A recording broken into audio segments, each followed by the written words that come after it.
Meus amigos, faça esse vídeo para tratar de mais um ensinamento maravilhoso presente no livro da Bíblia.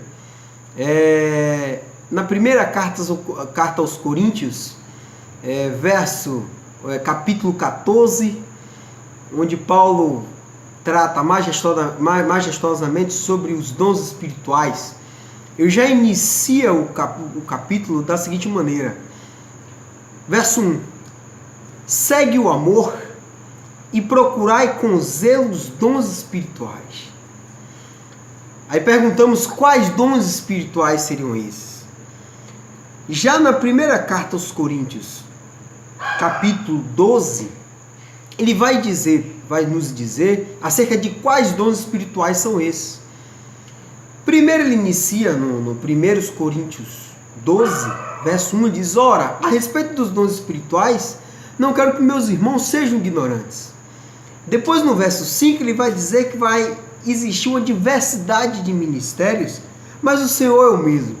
Já na partir do verso 7, ele diz: a cada um vai ser dada a manifestação de Espírito para proveito comum. Assim, os dons espirituais, pelo Espírito, a um vai ser dada a sabedoria, a outro, pelo mesmo Espírito, a palavra da ciência, a outro a fé, o outro o dom de curar, a outro a operação de milagres, a outra a profecia, a outro o dom de discernir espíritos, a outra a variedade de línguas e a outro a interpretação de línguas. Então, ele já vem justificando exatamente acerca do início dos dons espirituais. Já que no 1 Coríntios 14, verso 1, ele fala que segue o amor, porque justamente ele, no capítulo 13 da primeira carta dos Coríntios, ele vai dizer: não adianta você ter todos esses dons se você não tiver amor. Porque ainda que você fale a língua dos homens e dos anjos e não tiver amor, é como o metal que soa, ou o símbolo que retine. Ainda que você tenha o dom da profecia, né, e conhecesse todos os mistérios, nada seria. E o pior é que ele ainda diz que o amor jamais acaba, e havendo profecia, ela é aniquilada, e havendo línguas, ela cessará. Então, por isso que no capítulo 14, ele já diz: segue o amor e procurai com zelo os dons espirituais. Mas aqui nesse verso 14, ele vai trazer uma exortação exatamente e uma distinção entre dois dons: o dom de profetizar e o dom de línguas, de falar em línguas. E ele faz uma crítica justamente acerca do que estava acontecendo lá na cidade do Coríntio. E aí ele diz, a partir do verso 2, vamos entender o contexto. Porque o que fala em línguas, primeiro ele fala: segue o amor e procurai com zelo os dons espirituais, mas principalmente o de profetizar, certo? Porque o que fala em língua não fala aos homens, mas a Deus, pois ninguém o entende, porque o Espírito fala mistérios. Ou seja, o que fala em línguas fala para si, fala com Deus, fala mistérios, e isso não é entendível para os homens. Mas aí ele fala: e o dom de profetizar? Verso 3: mas o que profetiza fala aos homens para edificar, exortar e consolar. Então, esse profetizar não é aquela visão uma visão apenas profética, mas é uma visão também aqui de evangelizar, de profetizar, de você justamente, como ele diz, edificar, exortar e consolar. Então ele vem: o que fala em língua edifica somente a si próprio, mas o que profetiza, ele edifica a igreja, ele edifica a coletividade, ele edifica os crentes, o cristão. Ora, verso 5: quero que todos vocês falem língua, mas muito mais que profetizem. Pois quem profetiza é maior do que aquele que fala em línguas, a não ser que também interprete, para que a igreja receba edificação. Ele diz, você pode, o maior é quem profetiza, quem evangeliza, e aquele que fala em línguas, desde que você interprete, você será tanto quanto o que profetiza. Então, ele vem. Agora, irmãos, se eu for ter com vocês falando línguas, o que será proveitoso para vocês, se vocês não falar por meio de revelação, ciência, profecia ou doutrina? Ora, se até as coisas inanimadas que emitem som, tal como a flauta, tal como a citara, que é uma espécie de harpa, é um instrumento de cordas, se não formarem sons distintos, desiguais, como se conhecerá o que toca a flauta ou a citara? Ou seja, ele imaginou aqui, na verdade, em uma igreja onde diversos falam por línguas, cada um falando por si, cada um falando de forma distinto, cada um falando com línguas diferentes. Então ninguém entenderá absolutamente nada, cada um falando por si, cada um falando com Deus, sozinho. Então ele vem no verso 8, porque se a trombeta der sonido incerto, quem se preparar para a batalha? Quem se preparar para a batalha? Ele quer dizer que faz uma analogia que antigamente o exército ele era organizado e os comandos de guerra eram determinados justamente pelos instrumentos, pelos sons que saíam dos instrumentos. Então, certa forma de tocar era para atacar, certa era para se defender, certa era para agrupar. Então ele fala, se a trombeta trocar em certo, meu amigo, ao invés do cara atacar, o cara vai defender. Ou seja, então a comunicação é muito importante. Então ele volta no verso 9. Assim também vocês, se com a língua não pronunciar palavras bem inteligíveis ou entendíveis, como se entenderá o que se diz? Porque estareis como falando ao ar. Ou seja, nada se aproveitará. Porque se eu não tenho como entender aquilo que você diz, só tem proveito para você mesmo. Ou seja, uma crítica tremenda àqueles que estavam naquele tempo na igreja falando em línguas, e até muitas vezes uma disputa de ego. Então ele vem. Há, por exemplo, tantas espécies de vozes no mundo e nenhuma delas sem significação. Todas têm significados.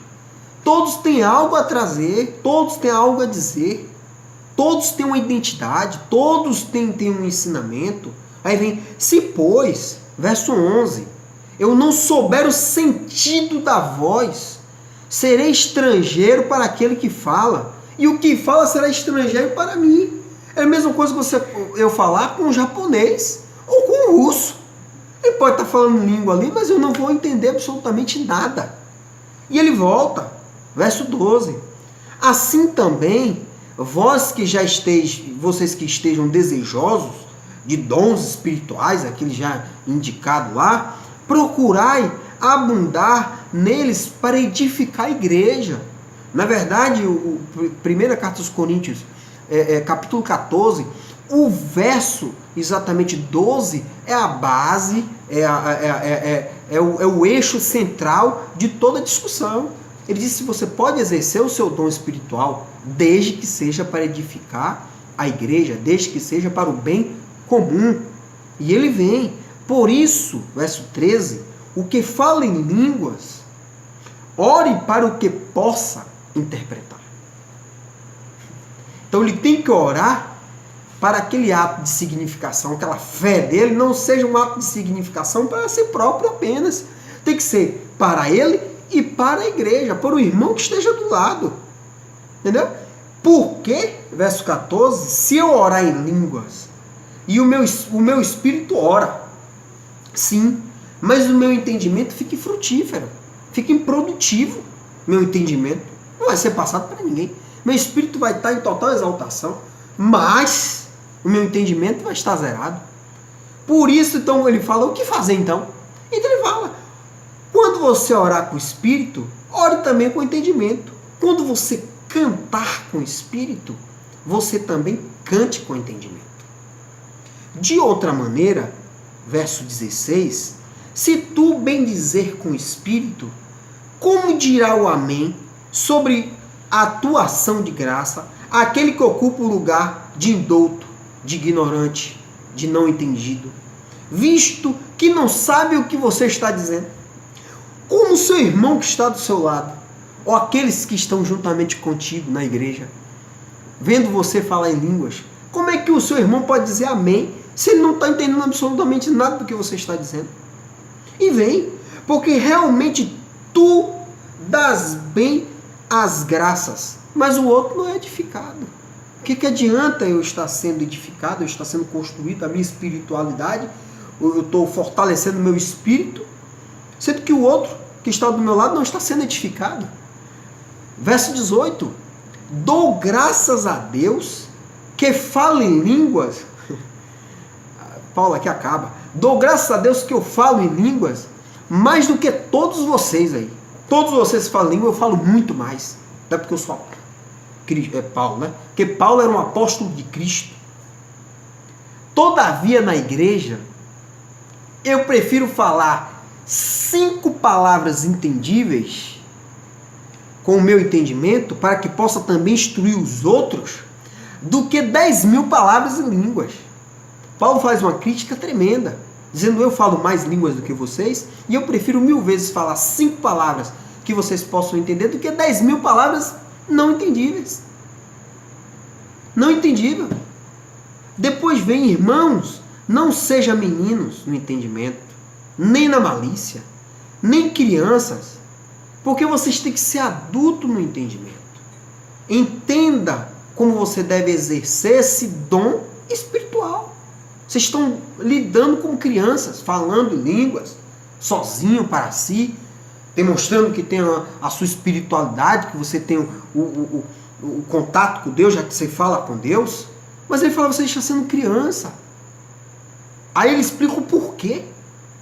Está escrito na lei, por homens de outras línguas e por lábios de estrangeiros, falarei a este povo e nem assim lhe ouvirão, diz o Senhor.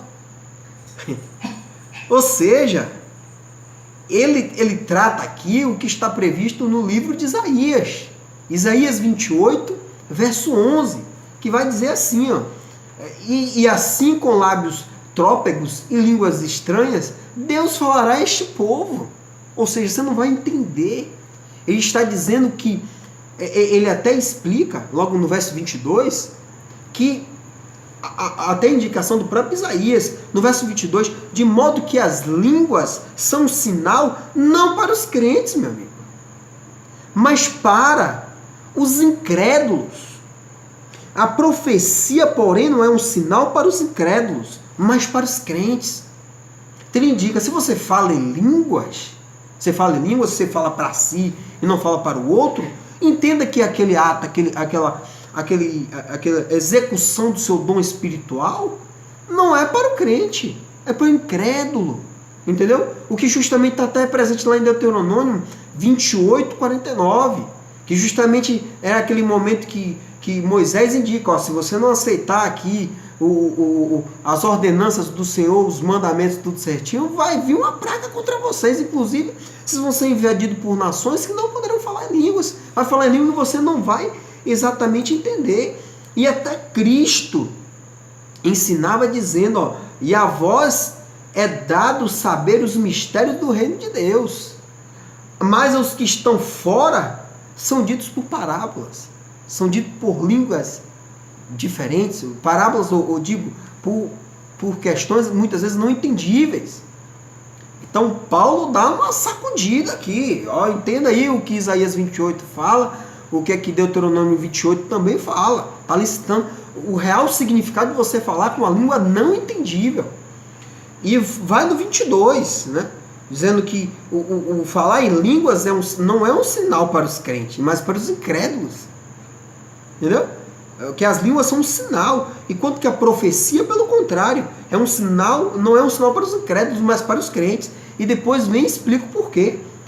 E ele ainda fala, se toda uma igreja reunir no mesmo lugar e todos falarem línguas e estarem indoutos, ou seja, não conhecedores e incrédulos, não dirão porventura que está todo mundo maluco? Imagine só uma igreja onde todo mundo está falando língua. Se o cara incrédulo entrou na igreja e vê aquilo dali, ele vai achar, meu Deus, isso aqui é um hospício. Todo mundo aqui está louco. É o que Paulo diz em 1 Coríntios 14, verso 23. E volta. O que ele diferencia com a profecia. No 24. Mas se todos profetizarem, se aqueles todos estivessem na igreja reunidos, profetizando, e algum incrédulo, ou algum ignorante, um indouto entrar, por todos eles ele será convencido, e por todos eles será julgado. A coisa mais linda que ele diz agora. Verso 25. Os segredos do seu coração se tornam manifestos, e assim, prostrando-se sobre o seu rosto, adorará a Deus, declarando que Deus está verdadeiramente entre nós. Olha o grande significado de profetizar, evangelizar, do que falar em línguas. Enquanto você falaria em línguas, o incrédulo entraria na igreja e dizer, vixe, só tem maluco. Enquanto se você estiver profetizando, um grupo de pessoas estiver profetizando dentro da igreja, que isso, o seu coração, os seus desígnios estão manifestos, estão abertos, está cristalino. Então aquele que adentrasse naquela igreja ia ter uma total redenção pela palavra de Deus. Isso está escrito no verso 25. Depois disso tudo, ele passa a indicar, acredito que haveria uma desorganização tremenda na igreja, que ele vai tratar agora sobre a ordem nas reuniões da igreja. Então ele fala, e agora, irmãos, o que fazer? Então ele fala, se no mesmo culto houver aquelas pessoas que querem, se vocês têm salmo, outro querem trazer doutrina, outro querem trazer revelação, outro línguas, outro interpretação, faça tudo para edificação da igreja e proveito do bem comum. Verso 26. No verso 27 ele diz, se alguém falar em línguas, fale por 1, 2 ou 3, quando muito, estourando 3 pessoas falando línguas. E cada um por sua vez, e não todo mundo gritando línguas. E outra coisa, se você falar em línguas, o correto é que haja um intérprete. Isso está no verso 27. Falou em línguas, tudo bem, mas haja um intérprete para que traga toda aquela palavra, toda aquela comunicação com o Espírito, toda aquela comunicação com Deus, seja traduzido para aqueles que estão na igreja, para aqueles que estão em busca do mesmo bem comum. Tanto é que ele fala no verso 28, mas se não houver intérprete, se você, casualmente, você quer falar em língua e não tem intérprete, Paulo lhe dá a solução. Se não houver intérprete, esteja calado na igreja, fique caladinho, fique calado na igreja, e fale consigo mesmo e com Deus, porque nada aproveitará o outro. E fale, ele também fala que se houver profetas, queira evangelizar, também que fale 2 ou 3, e que um quarto, julgue a respeito. Mas se outro que estiver sentado for revelado uma profecia, cale-se o primeiro e dê a voz àquele, porque é Deus que está se manifestando. Depois ele volta, porque todos podereis profetizar, cada um por sua vez, para que todos aprendam e todos sejam consolados. Pois, no verso 32 ele fala, os espíritos dos profetas estão sujeitos aos profetas, porque Deus não é Deus de confusão, meus amigos, mas sim de paz, como em todas as igrejas dos santos. Então, meus amigos, essa palavra para mim hoje é muito vivificante e edificante, e faço esse vídeo para discutir um pouco a respeito dele, e quem queira discutir a respeito, está aberto aí. Forte abraço.